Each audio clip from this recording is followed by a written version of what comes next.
ഇല്ല, house driver വിസയിലാണ് പോയത്. ആ വണ്ടി ഓടിക്കുന്ന സമയത്ത് സ്പോൺസറുടെ മകനാണ് തൊട്ടടുത്തുണ്ടായത്. അവനാണ് മരണപ്പെട്ടത്. സിഗ്നൽ കട്ട് ചെയ്യാൻ വേണ്ടിയിട്ട് ആവശ്യപ്പെട്ട ഒരു സാഹചര്യം. റെഡ് സിഗ്നൽ കട്ട് ചെയ്യാൻ. അസ്സലാമു അലൈക്കും. Welcome back to Visal media. ഞാൻ ഫക്രുദ്ദീൻ ഫന്താവൂർ. എല്ലാ മാധ്യമങ്ങളിലും ഓൺലൈൻ ചാനലുകളിലൊക്കെ ഉള്ളൊരു വാർത്ത, റഹീമിൻ്റെ പെരുന്നാളാഘോഷങ്ങൾ, റഹീമിൻ്റെ കല്യാണം, ഇങ്ങനെ റഹീമിൻ്റെ വിശേഷങ്ങളെ പറയാനുള്ളൂ. സംഗതി വലിയൊരു അപകടത്തേക്കാണ് പോണത്. ഈ പറയുന്ന ഇപ്പോൾ പൊക്കിക്കൊണ്ടുപോകുന്ന ആൾക്കാരൊക്കെ താഴ്ത്തു കൊണ്ടിടും. എൻ്റെ കല്യാണം, ഒരു യത്തീമായ കുട്ടീനെ കല്യാണം കഴിക്കണം, എൻ്റെ ഒരു ആഗ്രഹമാണ്. അള്ളാഹു അദ്ദേഹത്തിൻ്റെ ആഗ്രഹങ്ങൾ സാധിപ്പിച്ചു കൊടുക്കട്ടെ. കാരണം ഒരു 48 കോടി രൂപയാണ് മൂപ്പർക്ക് വേണ്ടി സമാഹരിച്ചത്. അതിലൊരു 10-34 കോടി രൂപയാണ് ആവശ്യം വന്നത്. ബാക്കി കോടികളൊക്കെ മൂപ്പരുടെ കയ്യിൽ പറഞ്ഞാൽ നിയമസഹായ സമിതിയുടെ കയ്യിൽ ഉണ്ടാക്കുക മൂപ്പർക്ക് അവകാശപ്പെട്ട തന്നെയാണ്. അപ്പോൾ ഒരു യത്തീമായ കുട്ടീനെ കല്യാണം കഴിപ്പിച്ച് അങ്ങനെ ഒരു സന്തോഷമായിട്ട് ജീവിക്കണം എന്ന് തന്നെയാണ് മൂപ്പര് ആഗ്രഹമെങ്കിൽ അള്ളാഹു സാധിപ്പിച്ചു കൊടുക്കട്ടെ. ഇന്നലെ മൂപ്പരെ വീട്ടിൽ ഗംഭീരമായിട്ട് എല്ലാവർക്കും നല്ല ബിരിയാണിയൊക്കെ വെച്ചു കൊടുത്ത് വലിയ സൽക്കാരമൊക്കെ ഉണ്ടായിരുന്നു. ആ ചാനലിൽ മൂപ്പര് അഭിമുഖം കൊടുക്കുന്നുണ്ട്. ഇദ്ദേഹത്തിൻ്റെ കൂടെ ഇതേ കേസിന് ജയിലിലായ നസീർ എന്ന് പേരുള്ള ഇദ്ദേഹത്തിൻ്റെ ഒരു കുടുംബക്കാരനുണ്ട്. ആ ആളെക്കുറിച്ച് മൂപ്പര് എവിടെയും പറയണില്ല, അയാളെക്കുറിച്ച് മിണ്ടുന്നേ ഇല്ല. 10 വർഷമാണ് ഇതേ കേസിന് ഈ നസീർ ജയിലിൽ കിടന്നത്. അദ്ദേഹം ഒരു റെഡ് ബുൾ കമ്പനിയുടെ മാനേജറായിരുന്നു. സ്വത്ത് പോയി, സമ്പത്ത് പോയി, ജോലി പോയി, എല്ലാം പോയി. എന്തുകൊണ്ടാണെന്ന് അറിഞ്ഞൂടാ റഹീം അത് മിണ്ടുന്നില്ല. കുറച്ച് മുമ്പ് ഈ നസീർ എന്ന് പേരുള്ള ഈ കേസിന് ജയിലിൽ കിടന്ന് പിന്നീട് അവിടെ നിന്ന് രക്ഷപ്പെട്ട് നമ്മുടെ നാട്ടിൽ വന്ന കുടുംബക്കാരൻ, 10 വർഷം ജയിലിൽ കിടന്ന ആൾ പറയുന്നു, ആ കുട്ടി അപ്പം തന്നെ മരണപ്പെട്ടിരുന്നു. ആ കുട്ടിയുടെ, അതായത് അവൻ്റെ ഫോണിൽ നിന്നാണ് ഈ ഒരു റഹീം ഈ നസീറിനെ വിളിച്ചു വരുത്തുന്നതും ഇതെന്താ ചെയ്യേണ്ടത് അന്വേഷിക്കുന്നതൊക്കെ. അതുകൊണ്ടാണ് അയാളടക്കം എന്ത് ചെയ്തത്, പ്രതിയായത്. റഹീമിൻ്റെ ഈ വാക്കുകൾ കേട്ടോ, ആളൊരു പാവാട്ടോ. നമ്മൾ അദ്ദേഹത്തിനെ കുറ്റപ്പെടുത്തുന്നില്ല. ഞാൻ നേരത്തെ പറഞ്ഞല്ലോ, അദ്ദേഹം കുടുംബമായിട്ട് കഴിയട്ടെ. അദ്ദേഹം ഒരു സ്വാതന്ത്ര്യ സമരത്തിൽ പങ്കെടുത്ത ഒരാളൊന്നുമല്ല.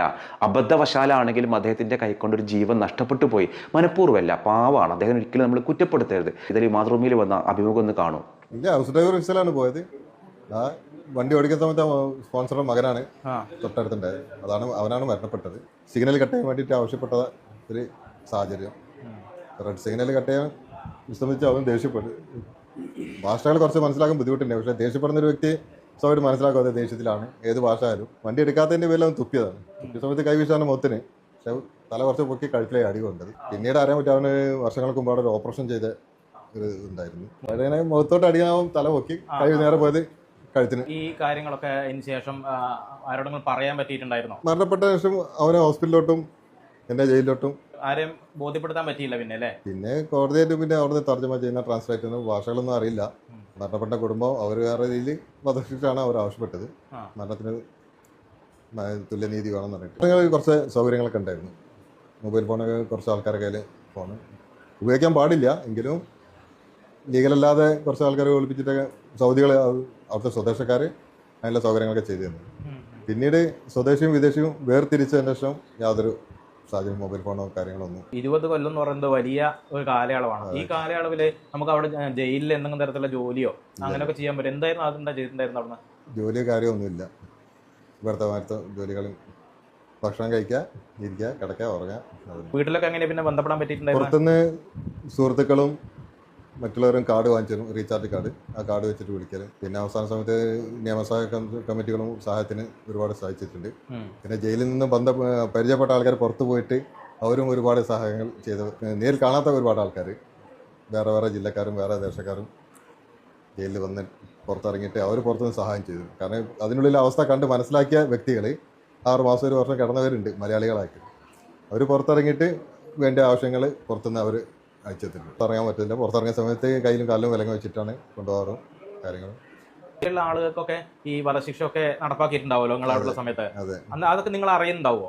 ചിലർക്ക് കൊണ്ടുപോകുന്നേ അറിയാൻ പറ്റും, ചിലർക്ക് കൊണ്ടുപോകുന്ന സമയത്ത് അറിയാൻ പറ്റും. അറിയോ നിങ്ങൾ ചെയ്തു ഇങ്ങനെ ആളുകളെ ചെയ്തു എന്നൊക്കെ? അതൊക്കെ അതിന് 1 മാസം മുമ്പേ അറിയാൻ പറ്റും. അതിന്റെ മുമ്പ് പേപ്പർ വർക്കുകളെല്ലാം ശരിയാക്കാനും ഫോട്ടോസ് എല്ലാം എടുക്കും, ഫിംഗർ എല്ലാം എടുക്കും. ഏത് ദിവസം എന്നുള്ളത് ചില ആൾക്ക് മനസ്സിലാവില്ല. ചിലപ്പോൾ അടുത്ത ആഴ്ച ഉണ്ടാവും, ഏത് നിമിഷം ഉണ്ടാവും. പിന്നെ അതെല്ലാം റെഡി ആയിരുന്നു. അവസാന നിമിഷം ഫോട്ടോ എടുക്കലും ഫിംഗർ വെക്കലും എല്ലാം കഴിഞ്ഞ് നിൽക്കുകയാണ്. ലാസ്റ്റ് സ്റ്റേജിലായിരുന്നു. ആ സമയത്താണ് എൻ്റെ കൂടെ എടുത്ത ഫിംഗർ എടുത്തിലെ ഒരുപാട് ആൾക്കാരെ വധശിക്ഷ നടപ്പാക്കിയാണ്. ബംഗ്ലാദേശ് പൗരന്മാർ. നമുക്ക് അറിയാത്തതുകൊണ്ടാണ്. ഇപ്പോൾ ഇവിടുത്തെ ആളുകൾക്കും വലിയ പരിചയം ഉണ്ടാവില്ല. എങ്ങനെയാണ് അവിടുത്തെ വധശിക്ഷന്റെ മുന്നോടിയായിട്ടുള്ള കാര്യങ്ങളൊക്കെ എങ്ങനെയൊക്കെയാണ്? അത് ആർക്കും കാണാൻ കഴിയില്ല.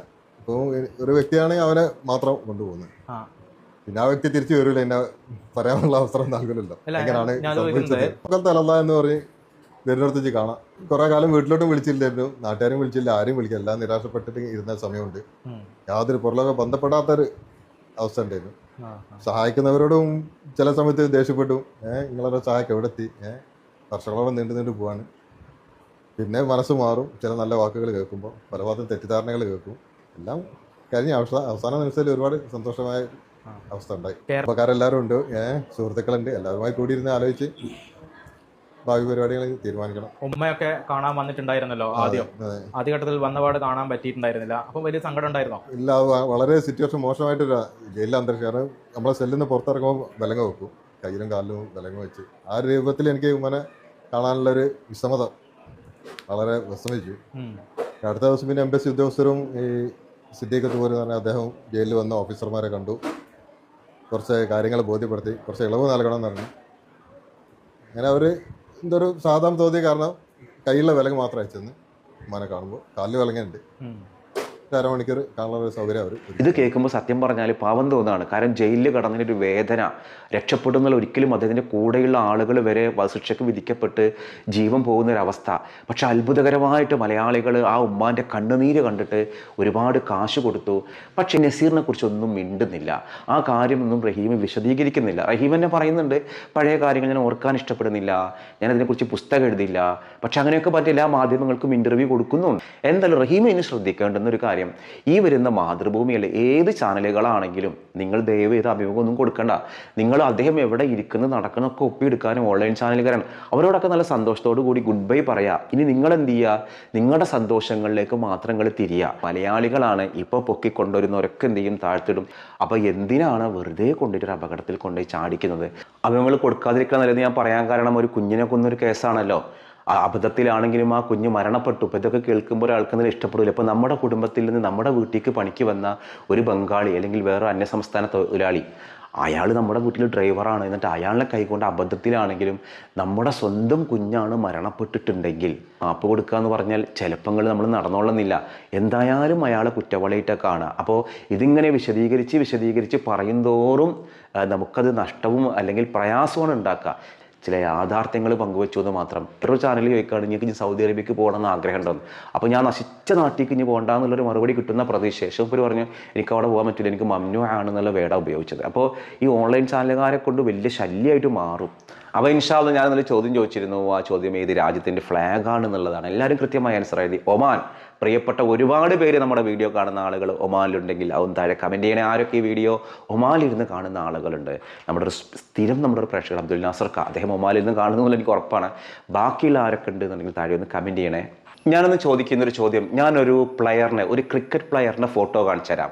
ഈ ക്രിക്കറ്റ് പ്ലെയറിൻ്റെ പേരെന്താണ്, ഏത് രാജ്യക്കാരനാണ് എന്നുള്ളതാണ് ചോദ്യം. ഈ ഒരു ക്രിക്കറ്റ് പ്ലെയർ റാവൽപിണ്ടി എക്സ്പ്രസ് എന്നാണ് അറിയപ്പെട്ടിരുന്നത്. നല്ല അടിപൊളി ബൗളറാണ് ഇദ്ദേഹം. ഇപ്പോൾ ഈ അടുത്ത് ഉംറക്ക് പോയപ്പോൾ ഈ ക്രിക്കറ്റ് ബോൾ എറിയുന്ന പോലെയുള്ള രീതിയിലൊക്കെയാണ് ഇദ്ദേഹം ജംറകളിൽ കല്ലെറിഞ്ഞിരുന്നത്.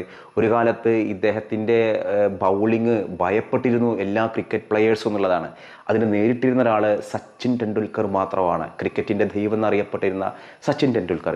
അപ്പോൾ ഇന്ന് ക്രിക്കറ്റിൽ നിന്നൊക്കെ വിരമിച്ച ലോക ക്രിക്കറ്റ് എന്താ പറയുക ഇഷ്ടപ്പെടുന്ന ഒരാളുകളുടെ വല്ലാത്ത ആവേശം ഉണ്ടായിരുന്ന റാവൽപിണ്ടി എക്സ്പ്രസ് എന്നറിയപ്പെടുന്ന ഈ ഒരു ക്രിക്കറ്റ് പ്ലെയർ ആരാണെന്നുള്ളതാണ് നമ്മൾ ചോദിക്കുന്നൊരു ചോദ്യം. ആ ഉത്തരവാണ് നിങ്ങൾ കമൻറ്റ് ചെയ്യുക. അദ്ദേഹത്തിൻ്റെ ഫോട്ടോ ഞാൻ കാണിച്ചു, അദ്ദേഹം ആരാണ്, ഏത് രാജ്യക്കാരനാണ്, അതാണ് നിങ്ങൾ ഉത്തരവായിട്ട് കമൻറ്റ് ചെയ്യേണ്ടത്. മറ്റൊരു ദിവസം മറ്റൊരു വീഡിയോയുമായി വീണ്ടും കാണാം.